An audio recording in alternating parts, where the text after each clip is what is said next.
Hello, America. I'm Judge Napolitano, guest hosting for Glenn Beck today. We've got a lot to cover. Let's start with the battle to rein in the ever-growing federal budget deficit. Big government Republicans in the House are leading a pathetic charge to cut $61 billion from this year's federal budget. To put that into perspective, the federal government budget deficit for 2011 is projected to be about $1.6 trillion. Cutting $61 billion is a joke. But Senate Democrats won't be outdone when it comes to half-hearted or completely spineless spending cut measures. They've proposed an additional $6.5 billion cut that the Congressional Budget Office claims is actually only $4.7 billion. Can you follow any of this? America. Too many politicians on both sides of the aisle have simply lost touch with reality when it comes to government spending. A $4.7 billion cut in the face of a $1.6 trillion deficit is akin to doing nothing when it comes to solving this problem. It's as if an alcoholic stood on a podium addressing his fellow drinkers and proudly proclaimed that that night at the bar he would only have 10 shots of Jameson's instead of his customary 11. Yes, America, all but a few of our politicians are as delusional about spending as an alcoholic is about drinking. But there's always hope when you have brave politicians who are willing to shut down the government if it won't act responsibly. One of those brave senators, Kansas Senator Jerry Moran. He's a member of the Senate Committee on Appropriations, joins us now. Senator, welcome to the Glenn Beck program. Nice to meet you, sir. Judge, good to be back with you. Thank you for the opportunity. Thank you. What is the latest, Senator? I gather that the vote has been put off again, that there's a Republican measure on the floor, a Democratic measure on the floor, and the Senate's not going to vote on it now until tomorrow. Is that the case? The expectation was there may have been a vote this evening. It now appears that that's carried over until Tuesday morning. And the expectation is that there will be two proposals. One, what you call the paltry $61 billion reduction, H.R. 1 sent to us in the Senate by the House of Representatives. Right. And then the even more paltry $6 billion cut suggested by President Obama and Democrat leaders in the Senate. And there'll be a vote on each one of those. My guess is that neither one of them will receive the 60 votes necessary to move forward. And then we're once again back to negotiations with, I suppose, Democrat leaders and perhaps the White House. Oh, boy. 60 votes necessary because somebody is filibustering each of these things and forcing the supermajority, right? It will require a supermajority for this bill to proceed. And so I think even Senator Reid has said that his version of $6 billion of reductions doesn't get 60 votes. I would guess that all or nearly all, each Republican of the Senate will vote for the Senate version of H.R. 1, the $61 billion reduction, right. But it will not, that's 47 votes at best, not 60. The question is, are there any Democrats who will vote for these cuts? Right. Senator Moran, I know you're relatively new to the Senate and perhaps not yet into the ways of government and the arcane procedures that are followed in that house of the Congress. But does it seem to you, as it does to me, that very few members of Congress take seriously the problem of debt and the problem of spending more money than you take in? And very few members of Congress, I think you're one of them. Senator Rand Paul is one. His father, Congressman Ron Paul, is one. Senator Mike Lee is one. But very few realize that drastic measures are needed to say, stop. No more borrowing. We elected you to spend money based on what you collect in taxes. If you can't do this, Mr. President, get another job. Judge, this is the issue of my generation. We have participated in the run-up of this tremendous amount of debt. There's been virtually no fiscal discipline. The end result of telling people yes over a long period of time in Republican and Democrat days has resulted in the deficit and national debt that you described in your opening statement. This is the issue, and I think it's important for us to understand. I want Americans to understand this is not just a typical philosophical academic discussion about Republicans versus Democrats, liberals versus conservatives. The outcome of this debate determines whether or not there is a future for American citizens, for our kids and grandkids, but also for us. What people, I think, need to understand is if we don't get the deficit under control, it's going to happen in a much more dramatic way. The standard of living will be diminished as a result of rising interest rates, increasing inflation, and uncertainty in the business community about whether they should ever invest in America again. Right. And so I think sometimes we just look at Washington, D.C., and Americans think, oh, that's just Republicans and Democrats talking one more time about an issue they don't agree upon. Well, there is some truth to that, but it's much more significant than just a normal political fight. Right. This is about the future of our country, the standard of living that Americans can enjoy today, and whether or not there is an American dream to be lived by our kids and grandkids. Right, you're exactly right. The government will totally disillusion generations of young people if it spends today and makes those generations, some of them not even born yet, pay for the spending. Before I let you go, Senator, pretty soon every member of the Congress will be forced to vote yes or no on a very simple question. Shall the government be permitted to raise the debt limit? Shall it be permitted to borrow more money? Will Senator Moran of Kansas vote against that? I will, unless there is dramatic, significant change in the amount of money we spend and in the structure by which we spend that money into the future. This can't be a Band-Aid. It's got to be a structural change that reigns in Congress today and for generations to come. Got it. Senator Jerry Moran, Republican of Kansas. A pleasure meeting you, sir. Thanks for joining us on the show. My pleasure, sir. Thank you. Shifting our attention to Libya, Gaddafi unleashed tanks, warplanes, artillery, and rockets on rebel forces today, leaving the White House with a heavy decision. Is United States military intervention the best option to resolve conflict in Libya? With more on that issue is Dr. Walid Fares, Fox News Middle East expert and author of The Coming Revolution, Struggle for Freedom in the Middle East, and General Jerry Boykin, author of Never Surrender, A Soldier's Journey to the Crossroads of Faith and Freedom. Dr. Fares, Walid, if I may, since we are friends and colleagues at Fox, to you first. What is the situation on the ground in Libya? Are the rebels even asking for, would they even expect or want American military assistance? Would military assistance actually harm their cause, since many Libyans hate Americans and America more than they hate Gaddafi?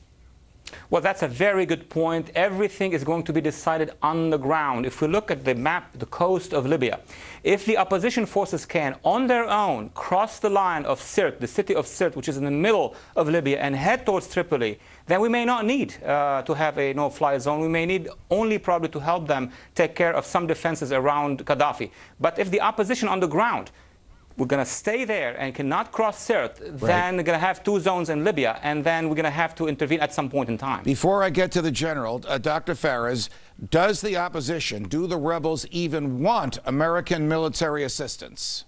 Excellent question, because they are divided, or at least they are sending two different messages. On the one hand, when we speak with the diplomats, those who are linked to them, or some of the statements issued by the council, which they have formed, they say, we need you to take out, the defenses of Gaddafi from the air. We need to see soldiers on the ground. But there is another component to that opposition, most of the Islamists who goes in the Arab world and say, we don't want any support, we want to do it ourselves. So we need to figure out this issue before we even think of any no-fly zone. General Boykin, I would assume that even though the president said all options are on the table, that he really has taken off the table the option of a land invasion. Now, you have great experience in this. You commanded special ops. Your people did some of the most dangerous work known to the military in order to preserve our freedom. What would you think if the president is seriously contemplating that, General? Well, I think we need to go back in history and realize that we got into Somalia in 1992 with ground operations for humanitarian reasons, and we know how that story ended. So ground operations, I think, are a non-starter. In fact, Judge, I'm not in favor of enforcing a no-fly zone either. I think it's time for the EU and the African Union to step up and take some responsibility. General, tell us how complicated, how dangerous, how expensive, how destructive a no-fly zone would be. Don't they have to first get up there and then destroy the anti-aircraft equipment on the ground, and then destroy the planes that are on the ground, and then shoot down the planes that are in the air? Well, certainly they do, and this is not a modern military that we'd be confronting, but it doesn't mean there aren't some significant risk associated with taking out their air defense systems, as well as air-to-air combat if they tried to stop some of the jets that Gaddafi launches. So I think it's an unnecessary and unacceptable risk for the U.S. I think the U.S. could support this with intelligence as well as logistics. But I don't want to see U.S. aircraft involved in a no-fly zone. Waleed, should the President of the United States ask you for his advice about whether any military assistance would work, having just heard what General Boykin said, and respecting him as I know you do, what would you tell the President? Well, the best thing is not to involve any of our assets if we can. But time is not on our side in the sense that what's happening in the opposition areas is where I'm concerned, not really what Gaddafi is doing, because Gaddafi could be taken out by military might, either the United States or the Europeans. There is no doubt about that. But I'm afraid that radical element is going to slowly creep into the area of Benghazi command, and soon we're going to have a Libya under Gaddafi and maybe a Libya under some, radical element at the end of the day. So it's a very hard strategic choice to make. Right. Farid, last question. What do you think will happen as things now stand? Is he crazy enough to stay there while bullets are shooting at him and there's nothing to protect him? Will he literally stay there with his last drop of blood, or will he see the inevitable and flee to Venezuela or someplace that will take him? Waleed. Dr. Ferris, will Gaddafi stay there till the last drop of his blood, or will he flee to Venezuela when the inevitable comes? He also, Judge, has calculations, meaning if he feel that the international community and the United States are not going to change the balance of power, that he can maintain a zone from Sirte to Tripoli, he's not going to flee. But the minute he knows that there is a decision, strategic decision to take him out, he will try to do everything he can, Venezuela or Belarus, either one. Got it. Dr. Waleed Ferris, General Jerry Boykin, thanks very much for joining us, guys. Oil prices slipped today to $104 a barrel, backing off a 29-month high, pushing the prices down. OPEC's consideration to increase its oil output. This announcement comes as the White House said it is exploring the idea of tapping into the strategic oil reserves. It's an option we are considering, but there are a number of factors that go into it, and it is not price-based alone. It's important to look at history about and the times when it has been used.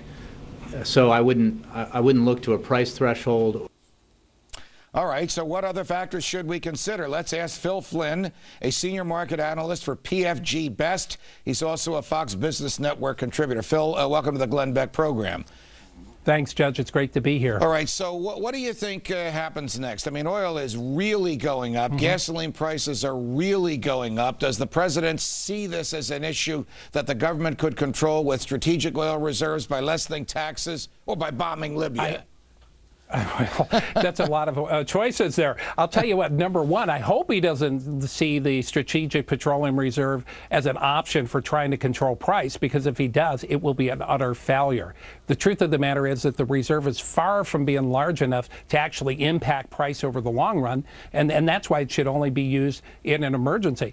Bombing Libya, of course, actually, I think the market may take that is bearish, believe it or not, because the risk, at least initially, because the risk right now is that Gaddafi could burn his oil fields and really spread havoc in the region. And I think if they felt that they could get Gaddafi out of control, that would be one less risk in the region. So Phil, even after initial surge, it would go down. All right, tell me if I have this right. Even though the gasoline that we pump into our cars this very week has been here since before the crisis in Libya started, the cost will go up because the oil business knows that oil will be expensive in the future.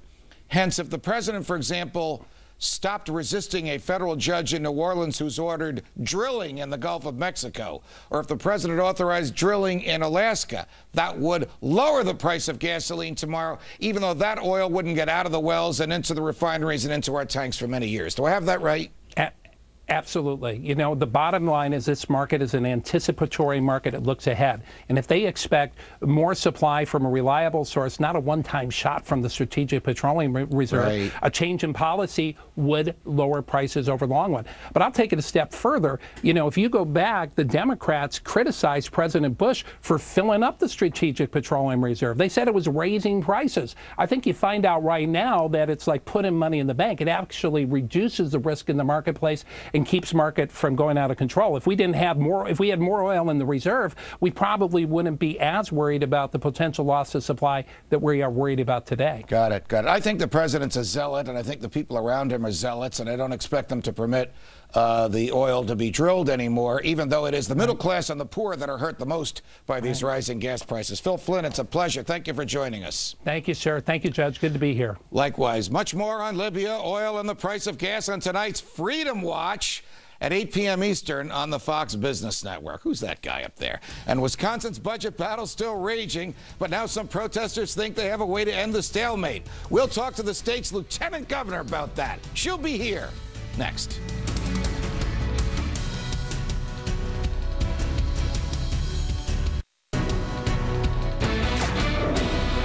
What's the next step in Wisconsin? Protesters are saying they want to throw the bums out in hopes of recalling Governor Scott Walker, who was just sworn in 2 months ago, several of his senators, and even a few Democratic lawmakers. But would that really end the budget stalemate? Joining us now, the current Lieutenant Governor of Wisconsin, Beck-03. Governor, welcome to the Glenn Beck program. Thank you so much, Judge. How do things stand now? Of those characters that fled the beautiful state of Wisconsin into the uber taxation state of Illinois, are they still there?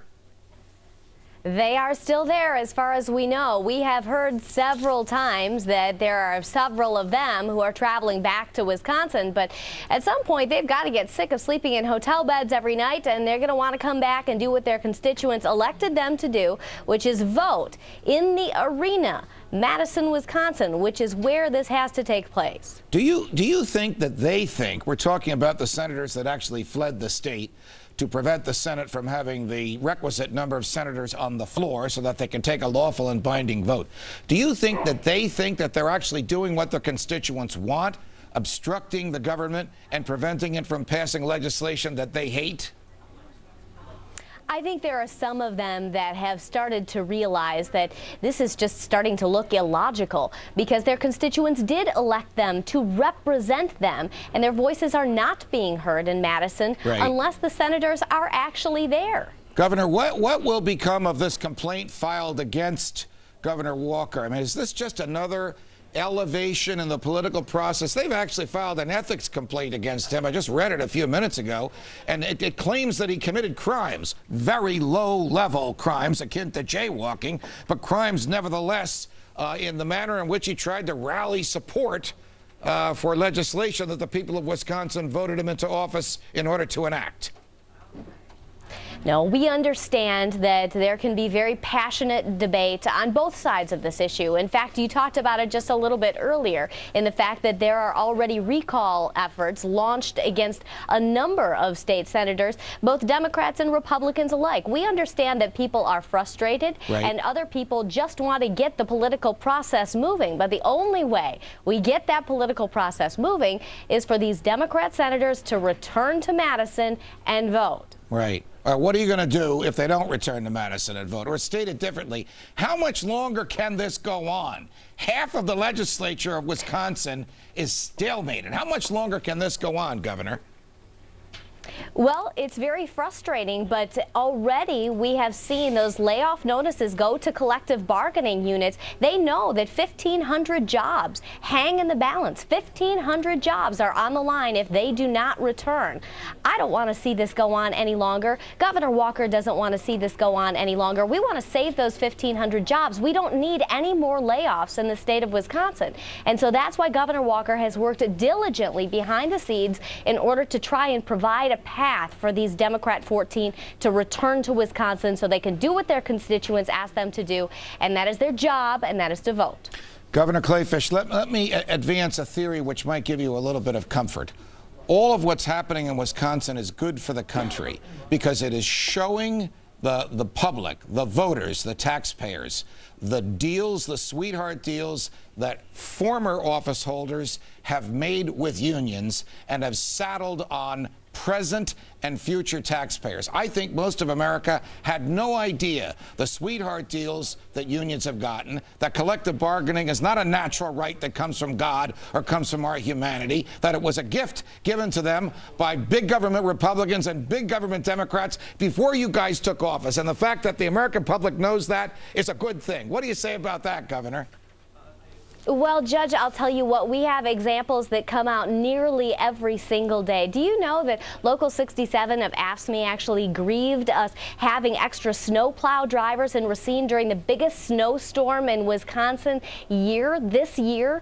It wasn't a matter of laying off any union workers. It was simply a matter of clearing the snow so people could get to work the next morning. But it was grieved. In Wausau, Wisconsin, the union grieved having an 86-year-old volunteer crossing guard because they wanted a union worker hired. Unbelievable. In Racine County, again, the union grieved the fact that they were using inmates in order to cut some of the grass next to the freeways to save a little money. Some of this stuff has to stop. These are real numbers attached to these Before things. this is over, Lieutenant Governor, you and Governor Walker will get to run that government as if it were a business, something the good people in Wisconsin haven't had for many generations. Lieutenant Governor Rebecca Kleefisch from the state of Wisconsin, thank you for joining us. Thank you for having me. A Senate vote to fund the government for the rest of the year hits a snag on the floor today. Pennsylvania Senator Pat Toomey is here. He explains next.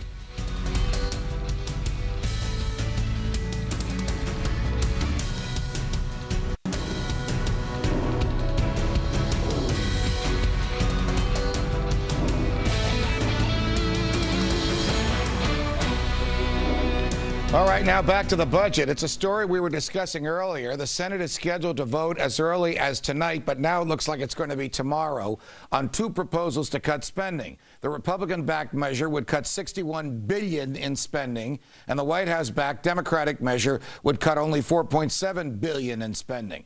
Senate Majority Leader Harry Reid, you're not going to believe this, took to the floor today and was not happy about the Republicans' quote, mean-spirited budget bill.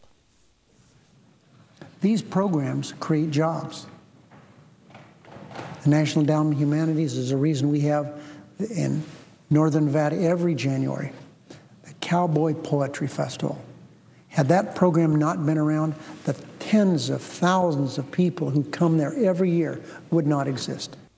Come on, give me a break. Cowboy Poetry Festival. Where's that in the Constitution? Here with reaction, Republican Senator from Pennsylvania, Pat Toomey. Senator Toomey, it's a pleasure. Welcome to the Glenn Beck program. I know that sometimes politicians get carried away, but is that a reason for borrowing trillions and not balancing the budget, that he wants a Cowboy Poetry Festival to continue in the desert in Nevada? Judge, it's just beyond belief. I just hope that this clip goes viral all over the country, because my constituents, they just won't believe it unless they actually see with their own eyes that the majority leader, in a year when we're running a $1.6 trillion deficit, when we're adding huge amounts of debt to the backs of our kids and our grandkids, he is attacking us for these little tiny cuts because it might interrupt the Cowboy Poetry Festival. It's beyond words. I'm speechless. Well, you know, it does address or help us address the larger picture, Senator Toomey, a picture that you addressed very eloquently during your campaign and certainly on the pages of the Wall Street Journal about a month ago. Does anybody in government, with the exception of a few of you, take seriously the monstrous debt that is confronting us? Or are they more concerned with these little crazy things that please some of their constituents that prior Congresses and presidents have allowed them to get away with? Well, you know, it's very clear there's a big divide here. You know, we're going to vote on the House-passed CR that, as you pointed out, it cut $61 billion. It's $100 billion less than what the president asked for. It's about 10% of the non-defense discretionary spending, this little category of spending that remains for the rest of this fiscal year. I frankly think we should cut more, but this is progress. And Majority Leader Reid and the White House, their position is, oh, no, we can't cut anything. Never mind that they have taken government spending from slightly less than 20% of our total economy to 25% of our economy overnight. But there's no room to cut, because we certainly couldn't cancel the Cowboy Poetry Festival. It's just unbelievable. Really. It is crazy, Senator. Your colleague, Senator Jerry Moran from Kansas, also a freshman, a member of the Senate like you, told us that because each of these things to pass requires 60 votes, that is the Democratic version and the version that came over from the House, that it is likely that neither will pass tomorrow. So what will happen, Senator Toomey? Will they kick the can down the road for another 2-week continuing resolution and just delay the very serious debate that the Senate and the House should be having about the role of the federal government in people's lives and the role of debt in the lives of generations as yet unborn? Well, I think that's exactly what we need to do. Jerry Moran is right. Neither side is going to get to 60 votes, so we're not going to enact law tomorrow, but we will see who's on which side, who's on the side of the American taxpayer and who's on the side of endlessly bigger government. And then I think we need to clear the schedule on the Senate and focus exclusively on how we're going to get this spending under control, how we're going to get this under control and stop running these massive deficits, this unsustainable debt. I know there are a lot of my colleagues on our side who feel very, very strongly that this has to be the #1 priority. Right. Majority Leader Reid has made very clear what his priority is, and it has much more to do with poetry festivals. But we've got to have this debate because we just can't keep kicking this can down the road. I'm very worried about the trajectory that we're on. And you know, massive deficits and debt, it never ends well. We've got to get off this path. Will you vote, as every member of Congress will be asked to vote in the next couple of weeks on the national debt, whether the government will be authorized to borrow more money? Will you vote against that and force the government to spend only what it collects, as you argued so nicely in that Wall Street Journal piece that you wrote? What I have said, Judge, is that there's 2 things that I need to see before I would be willing to vote to raise the debt limit. One is real, substantial cuts in spending now. Not promises for the future, but actual cuts right now, this year, immediately taking effect. The other thing is real structural reform so that we can get out of this endless cycle of too much spending and too much deficit. I'm talking about a balanced budget amendment to the Constitution combined with statutory spending caps that are real, that kick in with an automatic across-the-board cuts if they are exceeded. If we have those kind of fiscal constraints, that kind of straitjacket on government, then we'll be okay. But in the absence, I mean, the administration simply wants us to vote to raise the debt ceiling with no conditions attached. Right. Just continue spending as usual. I'll vote against that. Okay. We just have a few seconds, Senator. The balanced budget amendment lost in the Senate. Oh, it came so close, and even Democrats, coincidentally, those up for re-election this year in next year in 2012, voted for it, but so close. Do you really expect the structural change that you've just eloquently proposed to come about? I don't know, and I will acknowledge that based on the vote last week, it's not encouraging. Most of the Democrats voted against the balanced budget amendment, but I'm not willing to raise the debt ceiling unless we reform the way we do business. Got it. Senator Toomey, Senator Pat Toomey from Pennsylvania, it's a pleasure. Thanks for joining us. Thanks for having me, Judge. Congressman Peter King from New York, his upcoming hearings on Islamic radicalization now being compared to a Joe McCarthy-era witch hunt. Has the congressman gone too far? We'll debate it next.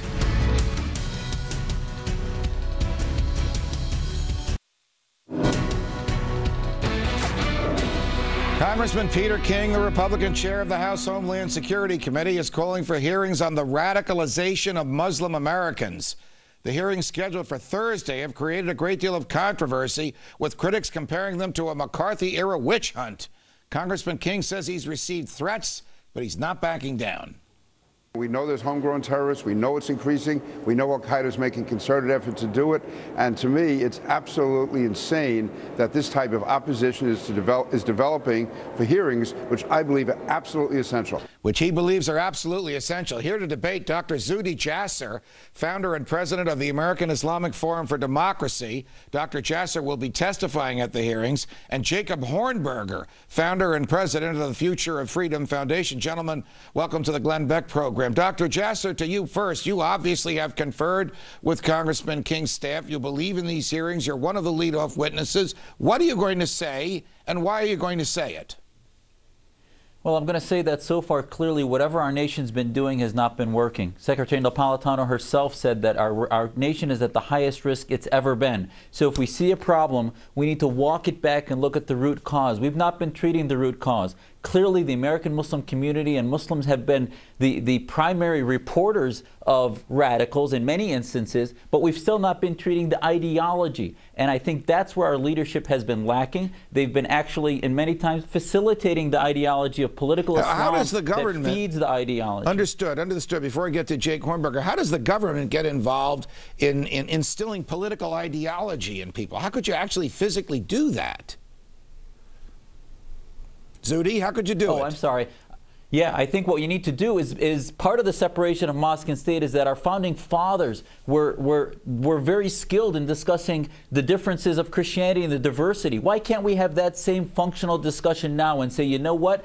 Spiritual Islam, moderate Islam is our friend. We want to lift up, give a platform to reformist Muslims. But the Muslims that are part of a global movement of the Brotherhood or Islamism are actually part of the problem, and we need to separate that, help get Islam through a reform and enlightenment so that that fuel for radicalization is no longer there. Okay, Jacob Hornberger, there's obviously nothing wrong with a discussion. I mean, debate is good. I mean, that actually enhances our knowledge of things that we don't understand. But question for you, does the government have any business? This is the Congress of the United States that has subpoena power and is going to put people under oath to compel people to come before it and explain their political, religious, value, and ideological views to members of Congress. Of course not. And this is exactly what our ancestors anticipated with that First Amendment. There's a reason why they specifically mentioned Congress as the biggest threat to freedom of religion, freedom of the press, and so forth, because they knew that Congress would end up attracting people like Peter King into office. They're really missing the point here, Judge. The point is that the investigation that they really need to be holding in Congress is the U.S. government's conduct in the Middle East. We now know that the U.S. government has been supporting these dictatorial regimes. They've been entering into torture rendition partnerships. They've been invading occupying countries, sanctioning embargo.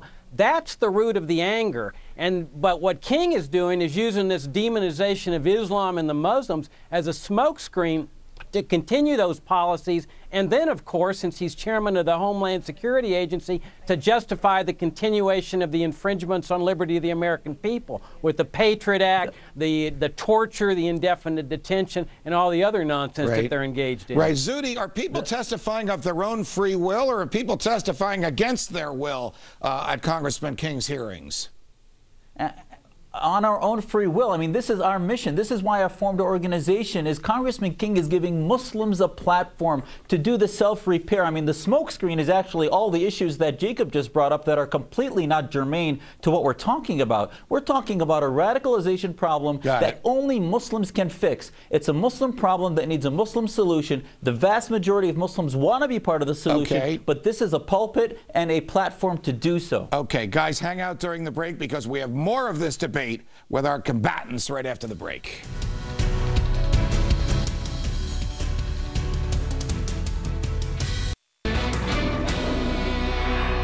We're back with Dr. Zudi Jasser of the American Islamic Forum for Democracy and Jacob Hornberger of the Future of Freedom Foundation. Jake, the problem really is a lot bigger than Congressman King would like to acknowledge, isn't it? Shouldn't he be looking into more things than simply what Dr. Jasser has suggested? I don't even think you ought to be looking at any of the things that Dr. Jasser suggested. This is not a religious problem. You know, if the U.S. government were doing to the Vatican what it's been doing in the Middle East, you'd have Catholics outraged, and then they would convert it into a Catholic problem. It's not a religious problem. It's a U.S. government foreign policy problem. Ron Paul put it best in that famous presidential debate. He said, they came over here to kill us because our government's been over there killing them first. And that's what we need to be focused on, what our government has been doing to incite this anger and outrage against the United States. Right. Dr. Jasser, would you not concede that the foreign policy of the United States of America, whether it's our physical presence in the Middle East or whether it's Guantanamo Bay, is a propaganda tool for those who want to radicalize Muslims, whether they're native-born or whether they come here under some sort of subterfuge? Well, I think certain parts of the foreign policy, absolutely, as far as supporting dictatorships, has been a tool for radical Islam, and also our support, even more recently, of the Muslim Brotherhood and other Islamist groups has been certainly part of, I think, a threat to our security. And we have to be careful in that I think we can't let multiculturalism and this sense of not touching religion become our death knell, because we don't want to support, as Prime Minister Cameron said, muscular liberalism, promoting the ideas of liberty abroad and domestically against political Islam, against those ideas that penetrate and take youth away from our society. What does Congressman King want to do? What does he hope comes out of this? What can the Congress possibly do about changing people's minds, Dr. Jasser? Well, Judge, one of the things I'm sitting listening to you that concerns me is Congressman King, all the members of this committee are us. They're our government. Our nation has a huge problem. We can't even have a discussion because people get labeled as Islamophobes or McCarthyist.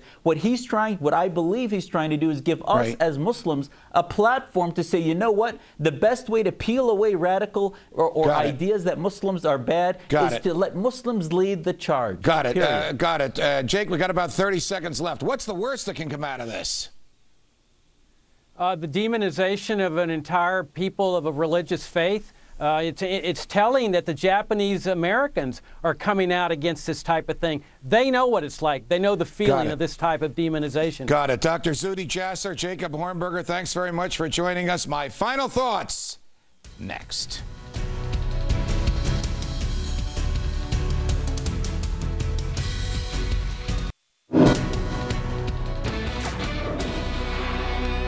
Does the government work for us, or do we work for the government? When times are tough and the government is confronted with the profound conflict of individual freedom versus the power of the state, can it simply ignore the Constitution? Tonight, freedom, the Constitution, and you. When we were colonists of the King of England, our economy here was actually doing quite well. Many of the most successful business entrepreneurs here actually came here in order to start businesses free from the regulations and taxes that had been imposed upon them in Great Britain. Soon the king and his ministers realized how well our forefathers were doing here, so they persuaded Parliament to begin to tax the colonists and to regulate them. Many industries here were sending tax dollars there, and eventually the ministers in England were telling businessmen here in the colonies how and with whom to do business. Everyone remembers the battle cry that the pamphleteers and editorial writers of the day used so effectively: taxation without representation is tyranny. So we fought a revolution. We won the revolution. We wrote a constitution. And in it, the framers wrote safeguards to assure that the new government here would not do to Americans what the British king and the Parliament had done to the colonists. British soldiers had been authorized to write their own search warrants, for example. So the framers prohibited that in the Fourth Amendment to the Constitution, which states that only judges can issue search warrants, and they may only do so when the government presents evidence of crime. Well, that hasn't worked out because the Patriot Act lets federal agents write their own search warrants. The Constitution protects businesses by prohibiting the states from interfering with voluntary contracts between businesses and consumers.